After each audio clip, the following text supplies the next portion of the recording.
अब हम शुरू करते हैं कार्टेशियन प्रोडक्ट ऑफ सेट्स का कॉन्सेप्ट। तो सबसे पहले हम इसकी देखेंगे डेफिनेशन। तो डेफिनेशन क्या बोलती है, given two non empty sets P and Q.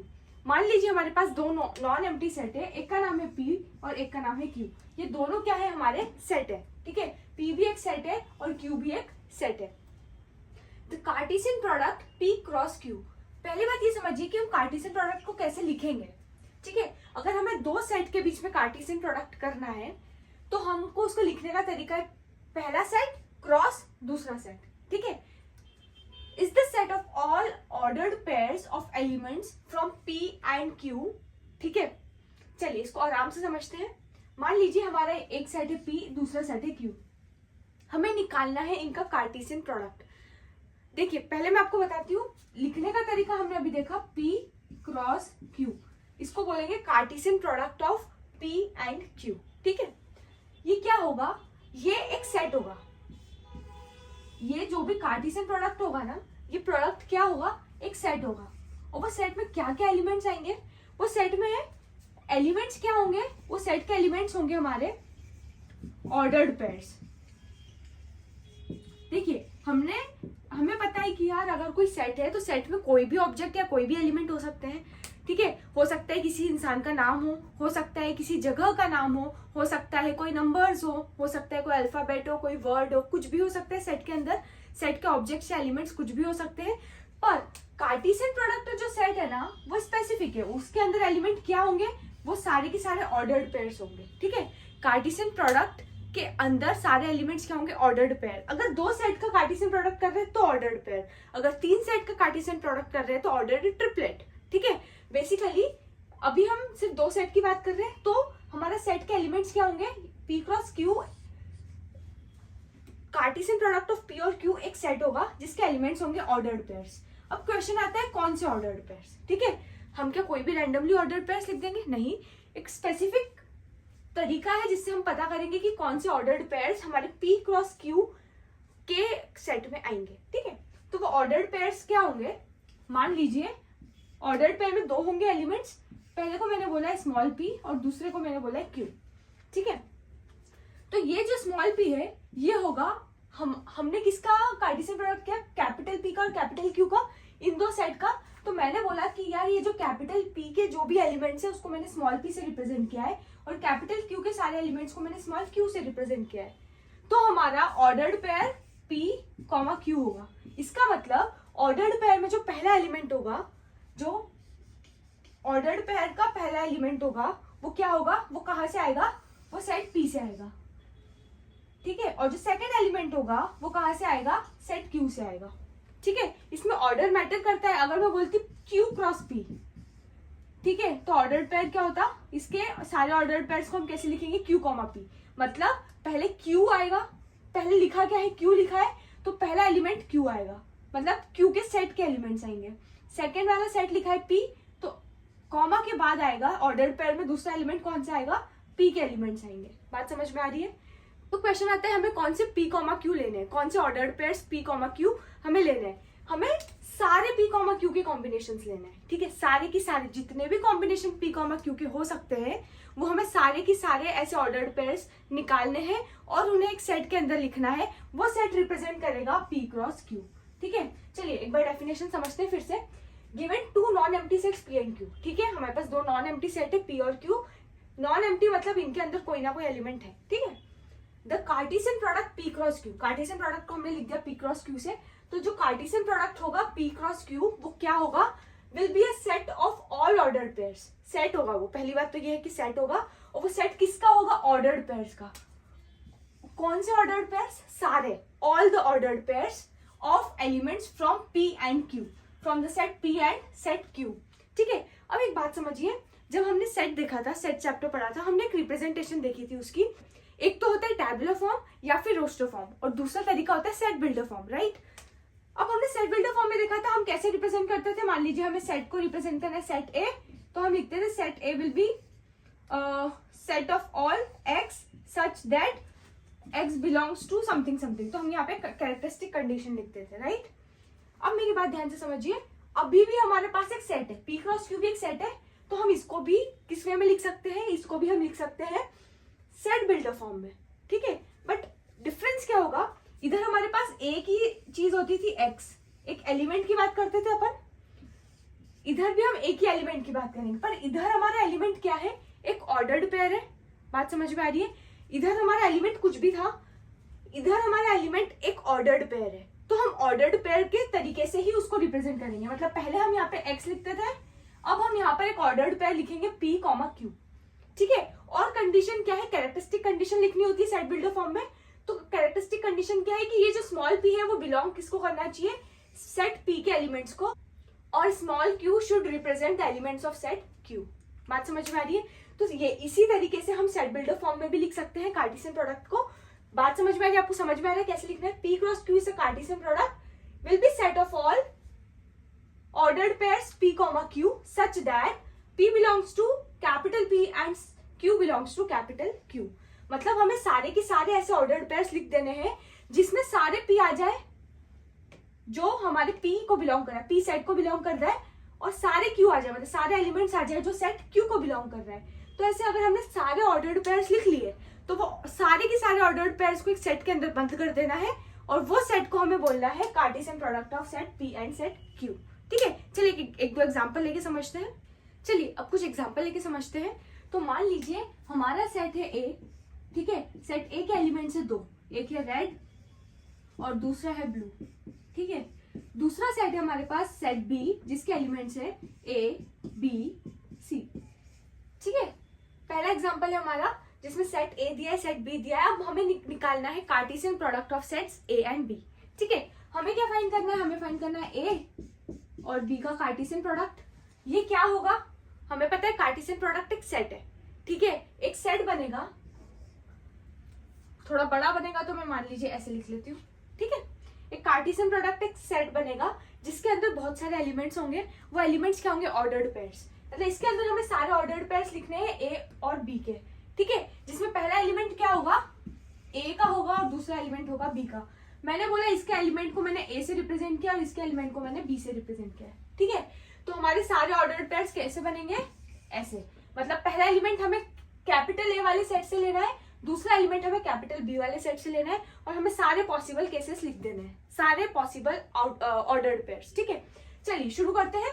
सबसे पहले हम रेड से शुरू करते हैं। तो हम इसका एक एलिमेंट लेते हैं और उस एलिमेंट के साथ हम इन तीनों को लिख देंगे। मतलब इसके ऑर्डर्ड पेयर इसके साथ बनाते हैं, इसका ऑर्डर्ड पेयर इसके साथ बनाते हैं और इसका ऑर्डर्ड पेयर इसके साथ बनाते हैं, ठीक है। तो पहला क्या बनेगा, रेड कॉमा A, ठीक है, पहला बन गया। दूसरा रेड कॉमा B, बात समझ में आ रही है। तीसरा रेड कॉमा C। देखो पहला मैंने सेट A और सेट B है, तो मैंने सेट A का पहला एलिमेंट लिया, उसका ऑर्डर्ड पेयर B के सारे एलिमेंट्स के साथ बना दिया, ठीक है। अब पहला मुझे पता है कि पहला एलिमेंट मुझे सारे ऑर्डर पेयर में किसका लेना है, A का। तो मैंने पहला एलिमेंट A का ले लिया, और दूसरा मेरे को B का लेना है तो मैंने दूसरा सेट B का ले लिया। समझ में आ रही है बात? अच्छा, इसको हम कैपिटल B से ना रिप्रेजेंट करके अभी के लिए बीटा से रिप्रेजेंट कर देते हैं, क्योंकि हमारे पास इधर B एक ऑलरेडी एलिमेंट दिया हुआ है, ताकि कोई कंफ्यूजन ना हो, ठीक है। चलिए यहां तक समझ में आया। तो रेड के हमने सारे के सारे ऑर्डर पेयर्स बना लिए। अब ब्लू के साथ भी सारे ऑर्डर पेयर्स बनाते हैं, तो इसका भी A के साथ, इसका भी B के साथ और इसका भी C के साथ, ठीक है। तो पहला blue comma A, blue comma B,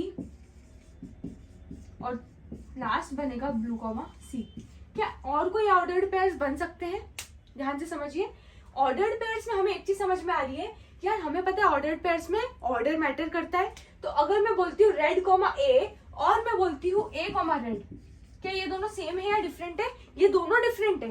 red comma A different है और A कॉमा रेड डिफरेंट है, ठीक है। क्यों? क्योंकि ये ऑर्डर्ड पेयर है। ऑर्डर्ड पेयर में मैटर करता है ऑर्डर, पहले जो लिख रहे हैं और बाद में जो लिख रहे हैं वो मैटर कर रहा है।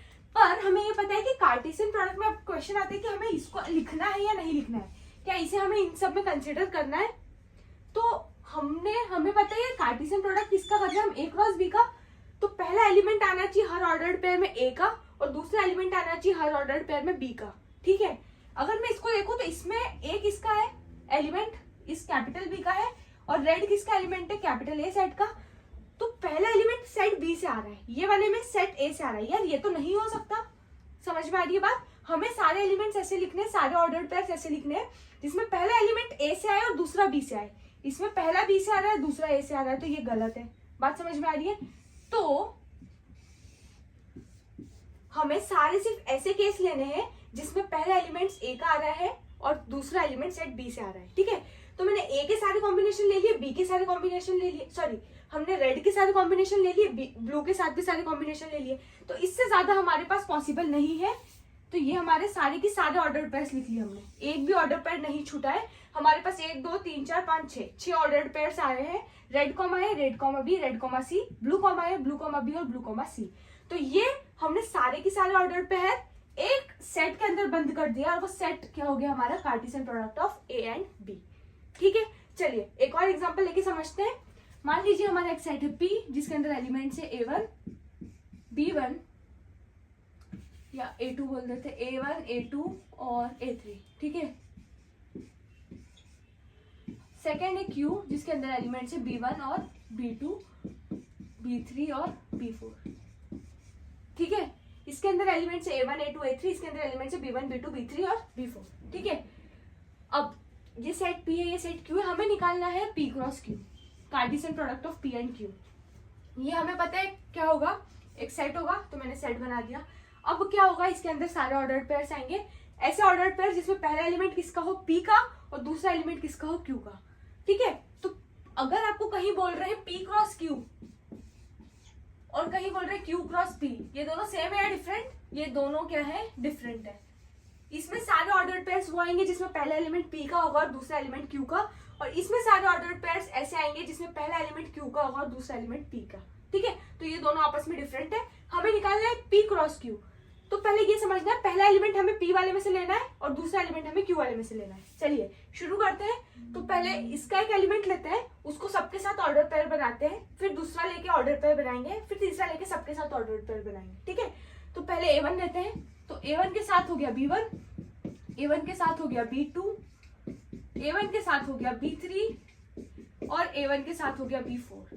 ठीक है, A1 के साथ सारे हो गए। अब A2 के साथ लेते हैं, A2 के साथ B1, A2 के साथ B2, A2 के साथ B3, A2 के साथ B4।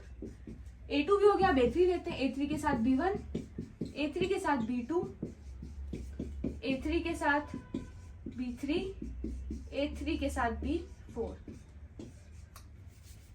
ठीक है, A1 के साथ सारे ले लिए, B1 के साथ A2 के साथ भी सारे Q के एलिमेंट्स ले लिए और A3 के साथ भी सारे Q के एलिमेंट्स ले लिए।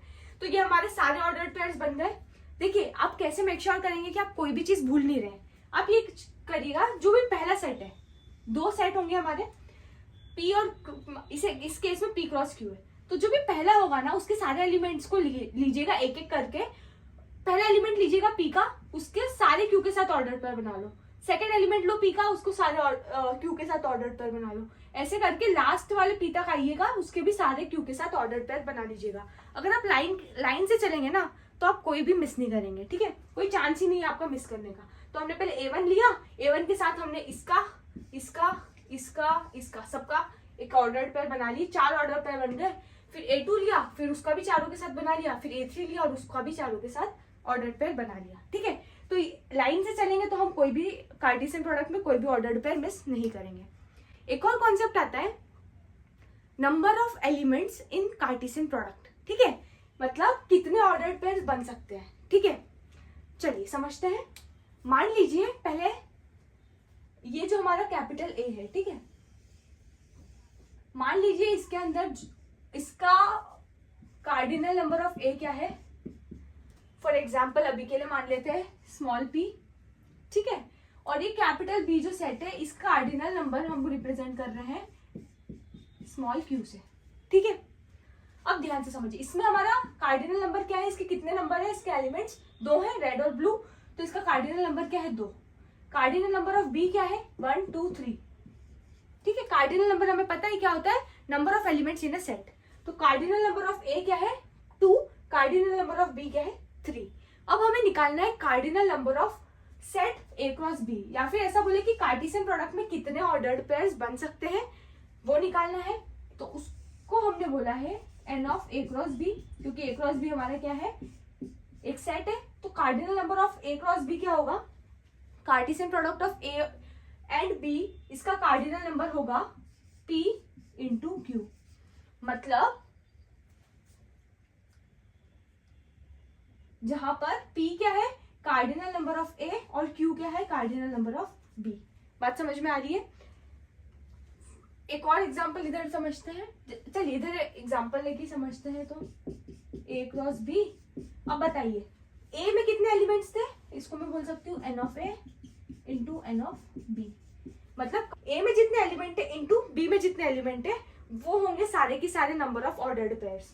तो इस केस में, ये वाले केस में n ऑफ a है 2, n ऑफ b है 3, तो कितने ऑर्डर्ड पेयर्स बनने चाहिए, 6। कितने बनने चाहिए, 2 इंटू 3 मतलब 6। चेक करते हैं, 1 2 3 4 5 6, हाँ हमारे भी कितने बने, 6 ऑर्डर्ड पेयर्स। तो सही बात है यार, हमने कोई भी मिस नहीं किया है। इधर देखते हैं n of p cross q क्या होगा, n ऑफ p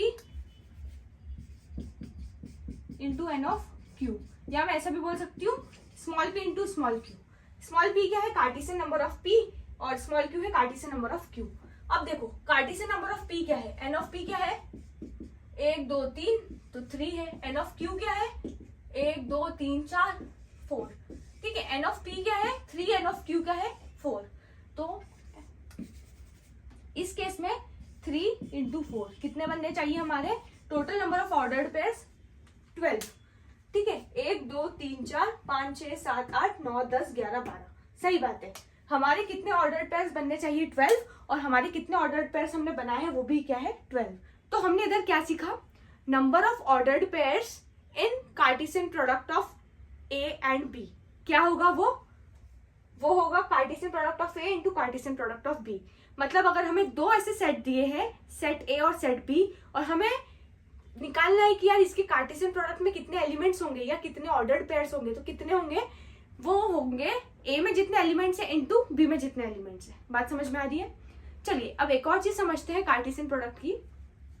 देखिए कार्टेशियन प्रोडक्ट में हमारे पास हमेशा सेट्स रहेंगे, सेट ए सेट बी। अगर मैं बोल रही हूँ इन दोनों का मैं कार्टेशियन प्रोडक्ट कर रही हूँ, ठीक है। अब बात ये है कि यार अगर मैं ए और बी का कार्टेशियन प्रोडक्ट कर रही हूँ, ये दोनों नॉन एम्प्टी सेट है, सेट ए भी नॉन एम्प्टी है, सेट बी भी नॉन एम्प्टी, मतलब दोनों में कुछ ना कुछ एलिमेंट है, एटलीस्ट वन एलिमेंट सब में है, दोनों में है। तो इसका जो कार्टेशियन प्रोडक्ट बनेगा वो भी नॉन एम्प्टी ही बनेगा, ठीक है। अगर ये दोनों नॉन एम्प्टी है तो इसका कार्टेशियन प्रोडक्ट भी नॉन एम्प्टी बनेगा। मतलब अगर दोनों में मान लो एक एक एलिमेंट भी है, मिनिमम कितने एलिमेंट हो सकते हैं, नॉन एम्प्टी है दोनों, इसका मतलब मिनिमम इसमें एक होगा, मिनिमम इसमें एक होगा। तो अगर मिनिमम इसमें भी एक है इसमें भी एक है, तो नंबर ऑफ ऑर्डर्ड पेयर्स क्या होगा उसमें 1 इंटू 1 मतलब 1, मतलब ये भी नॉन एम्प्टी ही बनेगा, ठीक है। पर मान लीजिए अगर आपका कार्टेशियन प्रोडक्ट आप जिस सेट्स का निकाल रहे हैं उनमें से कोई भी एक सेट एम्प्टी सेट या नल सेट निकल जा रहा है, ठीक है। मान लीजिए अगर हम ए क्रॉस बी की बात कर रहे हैं और ए वाला हमारा मान लीजिए इस केस में एम्प्टी सेट है, तो हमारा कार्टेशियन प्रोडक्ट भी क्या बनेगा, एम्प्टी सेट बनेगा। ऑब्वियस बात है। देखिए इस इधर से इस तरीके से भी समझ सकते हैं कि अगर हमारा n of A cross B देखें कि कितने एलिमेंट्स बनेंगे हमारे ए क्रॉस बी में, तो n of A into N of B बनेंगे। अब मान लीजिए इनमें से कोई एक भी 0 हो गया तो इसका प्रोडक्ट भी 0 हो जाएगा, और इनका प्रोडक्ट 0 हो गया मतलब कितने ऑर्डर्ड पेयर्स बनेंगे ए क्रॉस बी में, 0, ठीक है। तो इसका मतलब अगर कोई भी एम्प्टी सेट है, इनमें से एक भी एम्प्टी सेट निकल गया तो हमारा कार्टेशियन प्रोडक्ट क्या होगा, एम्प्टी सेट होगा, ठीक है। अपोजिट देखें तो मान लीजिए इन दोनों में से कोई भी एक इनफाइनाइट सेट निकल गया, तो सिमिलरली हमारा कार्टेशियन प्रोडक्ट भी क्या होगा, एक इनफाइनाइट सेट होगा, ठीक है। तो फॉर एग्जांपल हम कार्टेशियन प्रोडक्ट दो सेट्स का कर रहे हैं, सेट ए और सेट बी का। अगर ये दोनों ही नॉन एम्प्टी सेट है तो हमारा कार्टेशियन प्रोडक्ट भी क्या होगा, नॉन एम्प्टी होगा। लेकिन अगर इनमें से कोई भी एक एम्प्टी सेट निकल जा रहा है तो हमारा कार्टेशियन प्रोडक्ट भी एम्प्टी सेट होगा, और इन दोनों में से कोई भी एक अगर इनफाइनाइट सेट हो जा रहा है तो हमारा कार्टेशियन प्रोडक्ट भी इनफाइनाइट सेट होगा। चलिए अब हमने क्या देख चुके हैं, मान लीजिए ए क्रॉस बी मान लीजिए दो सेट है ए एंड बी, अगर इन दोनों का कार्टेशियन प्रोडक्ट करना है तो वो कैसे लिखा जाएगा, ऐसा ए क्रॉस बी, और इसके एलिमेंट्स कैसे लिखे जाएंगे, सारे के सारे इसमें सारे ऑर्डर्ड पेयर्स आएंगे एक सेट के अंदर, और वो ऑर्डर्ड पेयर्स लिखे जाएंगे ए कॉमा बी के फॉर्म में। ये ए किसको बिलोंग करेगा, कैपिटल ए सेट को, और ये बी बिलोंग करेगा कैपिटल बी सेट को। ये हम देख चुके हैं। अब मान लीजिए ये तो हमने दो सेट की बात करी, अगर मान लीजिए हमारे पास तीन सेट है ए बी एंड सी, क्या हम तीन सेट का कार्टेशियन प्रोडक्ट कर सकते हैं? हाँ बिल्कुल कर सकते हैं। इसका कार्टेशियन प्रोडक्ट होगा ए क्रॉस बी क्रॉस सी। कैसे रिप्रेजेंट होगा, ए क्रॉस बी क्रॉस सी। ठीक है, अगर हमारे पास तीन सेट है, अगर दो सेट है तो हमारे पास ऑर्डर्ड पेयर बन रहा था। ठीक है, अब हमारा इसका कार्टेशियन प्रोडक्ट भी एक सेट होगा जिसमें ऑर्डर्ड ट्रिपलेट होगा। क्या होगा, ऑर्डर्ड ट्रिपलेट, जिसमें तीन एलिमेंट्स आएंगे। पहला वाला सेट ए को बिलोंग करेगा, दूसरा एलिमेंट सेट बी को बिलोंग करेगा, और तीसरा एलिमेंट सेट सी को बिलोंग करेगा। सिमिलरली इसके जैसे ही होगा, मतलब इस ए क्रॉस बी एक कार्टेशियन प्रोडक्ट है जिसके अंदर सारे की एक सेट होगा। ए क्रॉस बी एक सेट है, ए क्रॉस बी क्रॉस सी भी एक सेट है। इसमें सारे के सारे ऑर्डर्ड पेयर्स आएंगे in the form A cross B, मतलब जिसमें पहला एलिमेंट कहाँ से आएगा, सेट ए, मतलब सेट ए का एलिमेंट जाएगा पहला एलिमेंट, और सेट बी का एलिमेंट जाएगा सेकंड एलिमेंट। सिमिलरली ए क्रॉस बी क्रॉस सी भी एक सेट होगा, इसमें सारे के सारे ऑर्डर्ड ट्रिपलेट्स आएंगे। ठीक है, ऑर्डर्ड ट्रिपलेट्स कैसे आएंगे, ए कॉमा बी कॉमा सी, मतलब पहला एलिमेंट आएगा सेट ए से। क्यों, क्योंकि सेट ए पहले लिखा है, सेट बी मिडिल में लिखा है, तो मिडिल वाला एलिमेंट आएगा सेट बी से, और सेट सी लास्ट में लिखा है तो सी के एलिमेंट्स आएंगे लास्ट में। तो देखिए, ऑर्डर्ड पेयर हो या ऑर्डर्ड ट्रिपलेट हो, ऑर्डर मैटर कर रहा है। मतलब आप इनका ऑर्डर फ्लिप नहीं कर सकते, आप पहले ए ही लिखना है फिर बी ही लिखना है। पहला एलिमेंट ए सेट से ही आना चाहिए, दूसरा एलिमेंट बी सेट से ही आना चाहिए। इधर भी पहला एलिमेंट ए सेट से आएगा, दूसरा एलिमेंट बी सेट से आएगा, और तीसरा एलिमेंट सी सेट से आएगा। बात समझ में आ रही है? तो ऑर्डर में आपको कोई चेंज नहीं करना है। जो पहले लिखा है उसका एलिमेंट पहले आएगा, जो मिडिल में लिखा है उसका एलिमेंट सेकंड में आएगा, और जो लास्ट में लिखा है उसका एलिमेंट लास्ट में आएगा। ठीक है, सिमिलरली ऐसे ही और भी सेट्स, मल्टीपल सेट्स के हम कार्टेशियन प्रोडक्ट निकाल सकते हैं। ठीक है, तो इसमें ऑर्डर्ड पेयर हो जाएगा, इसमें ऑर्डर ट्रिपलेट। अब इसमें हमने देखा था number of elements in A cross B क्या होगा, N of A into N of B, right? यही था। कार्टेशियन प्रोडक्ट का कार्डिनल नंबर क्या होगा, ए का कार्डिनल नंबर इंटू बी का कार्डिनल नंबर। तो इधर भी Cartesian product of A cross B cross C में कितने एलिमेंट्स होंगे, N of A into N of B into N of C. बात समझ में आ रही है? तो अगर मान लीजिए मैं चार सेट लेती हूँ और उनका कार्टेशियन प्रोडक्ट करती हूँ, तो उसका कार्डिनल नंबर क्या आएगा, मतलब उस कार्टेशियन प्रोडक्ट का कार्डिनल नंबर क्या होगा, वो होगा N of A into N of B into N of C into N of D. ठीक है, तो आपको फ्लो समझ में आ रहा है, आपको पैटर्न समझ में आ रहा है, आपको कैसे करना है। आपके सिलेबस में ऑर्डर्ड पेयर्स का ही रहेगा, मोस्टली दो ही सेट का कार्टेशियन प्रोडक्ट देखा जाएगा, पर आपको ऑर्डर्ड ट्रिपलेट्स के बारे में भी पता होना चाहिए, थोड़ा बहुत आइडिया होना चाहिए। ठीक है, कहीं कहीं आपको ऑर्डर्ड ट्रिपलेट्स भी आ सकता है। ठीक है, चलिए, तो अब आपको समझ में आ गया है कोई भी कोई दो सेट का कार्टेशियन प्रोडक्ट कैसे निकालेंगे। तीन सेट दिए होंगे तो तीन सेट का कार्टेशियन प्रोडक्ट कैसे निकालेंगे। ठीक है, एक एग्जांपल कर लेते हैं तीन सेट के कार्टेशियन प्रोडक्ट का। मान लीजिए एक सेट है A1 B1, okay, set B है, इसको A2 बोलते हैं, A1 A2 B1 B2, और C मान लीजिए एक ही एलिमेंट है C1। ठीक है, अब हमें क्या करना है, इसके कार्टेशियन प्रोडक्ट निकालना है। तो कार्टेशियन प्रोडक्ट में क्या होंगे, ट्रिपलेट्स होंगे। ठीक है, चलिए ट्रिपलेट्स निकाल लेते हैं, कितने होंगे। तो पहले हम लिखते हैं A cross B cross C। अब हमें सारे ऑर्डर ट्रिपलेट्स लिखने हैं, तो हम लाइन से चलेंगे ताकि हम कोई चीज मिस ना करें। ठीक है, तो पहले हम क्या करते हैं, इसका पहला एलिमेंट लेते हैं। ठीक है, उसको इसके साथ, दोनों के साथ ले लेते हैं। मतलब मैंने पहले इसका एलिमेंट लिया A1, अब उसको मैंने B1 के साथ लिया, पहले इसके साथ इसको लिया, अब इसके साथ इसको लिया C1। ठीक है, अब इन दोनों के साथ ये हो चुका है। अब A1 के साथ B2 और B2 के साथ C1। ठीक है, दो एलिमेंट हो गए। अब A2 लेते हैं, A2 के साथ B1 और C1, और फिर A2 के साथ B2 और C1। ठीक है, तो हमने सारे केस ले लिए। एक बार चेक कर लेते हैं। तो हम चेक करते हैं, इसका कार्डिनल नंबर क्या होगा, एन ऑफ ए 2 है, इसका एन ऑफ बी क्या है 2 है, और इसका कार्डिनल नंबर क्या है 1 है। तो हमारा n of a cross b cross c क्या होगा, 2 इंटू 2 इंटू 1 मतलब 4। हमारे देख लिए कितने ऑर्डर ट्रिपलेट्स आ रहे हैं, 1 2 3 और 4। तो सही है, हमने सारे ऑर्डर ट्रिपलेट्स लिख लिए, हमने कोई भी ऑर्डर ट्रिपलेट मिस नहीं किया है। ठीक है, सेम एक बार रिकॉल करा देती हूँ। अगर ए और बी का कार्टेशियन प्रोडक्ट कर रहे हैं और ये अगर दोनों नॉन एम्प्टी हैं तो हमारा कार्टेशियन प्रोडक्ट भी क्या होगा, कार्टेशियन प्रोडक्ट का जो सेट है वो भी नॉन एम्प्टी होगा। मान लीजिए इनमें से कोई एक भी एम्प्टी सेट या नल सेट होता है तो हमारा कार्टेशियन प्रोडक्ट का सेट भी एम्प्टी सेट रहेगा। और अगर इनमें से कोई एक भी इनफाइनाइट सेट हो जा रहा है तो हमारा कार्टेशियन प्रोडक्ट का सेट भी इनफाइनाइट सेट होगा। सेम इसके साथ भी अप्लाई होता है कि अगर ये तीनों की तीनों नॉन एम्प्टी है तो हमारा कार्टेशियन प्रोडक्ट क्या होगा, नॉन एम्प्टी। इनमें से अगर एक भी कोई सा भी एम्प्टी सेट है तो हमारा Cartesian product A cross B cross C क्या होगा, एक एम्प्टी सेट होगा। और अगर इनमें से एक भी इनफाइनाइट सेट है तो हमारा कार्टेशियन प्रोडक्ट भी क्या हो जाएगा, इनफाइनाइट सेट हो जाएगा। यहाँ पर आपको Cartesian product of 2 sets and Cartesian product of 3 sets समझ में आ गया होगा। अब इनको हम रोस्टर फॉर्म में कैसे लिखेंगे तो आपको समझ में आ गया होगा। सेट बिल्डर फॉर्म में भी एक बार समझ लेते हैं कि ऑर्डर ट्रिपलेट को कैसे लिखेंगे।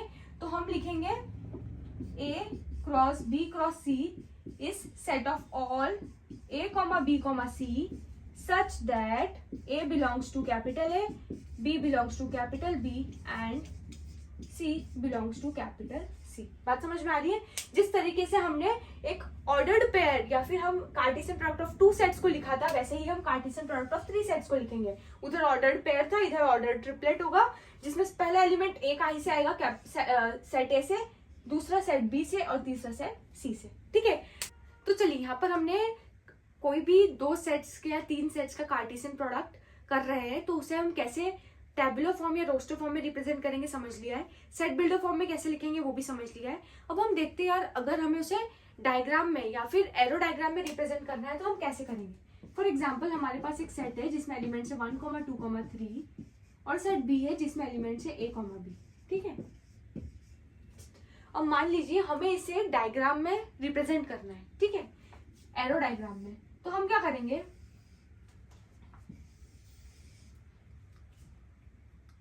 सबसे पहले यहां पर मुझे किसका कार्टेशियन प्रोडक्ट करना है, मान लीजिए मुझे A क्रॉस B करना है। ठीक है, चलिए एक काम करते हैं, इस बार हम उल्टा करके देखते हैं, B क्रॉस A करते हैं। ठीक है, B क्रॉस A लिखा मतलब जो पहले लिखा है उसको पहले बनाना है, तो ये वाला रिप्रेजेंट करेगा सेट B को, जो बाद में लिखा है वो बाद में बनाना है, मतलब ये वाला रिप्रेजेंट करेगा सेट A को। ठीक है, अब सेट B को रिप्रेजेंट कर रहा है तो इसमें मुझे सेट B के सारे एलिमेंट्स लिख देने हैं। सेट A को प्रेजेंट कर रहा है तो ये सेट A के सारे एलिमेंट्स लिख देने हैं। ठीक है, तो पहले हमें उसको बनाना है जो पहले लिखा हुआ है। तो हमें B क्रॉस A करना है, B और A का कार्टेशियन प्रोडक्ट निकालना है। B क्रॉस A तो पहले लिखा है B, तो पहले हमने बना दिया B और B के सारे एलिमेंट्स लिख दिए, फिर हमने बना दिया A और A के सारे एलिमेंट्स लिख दिए। अब हमें पहले एलिमेंट को इसके सारे एलिमेंट्स के साथ एरो बना देना है।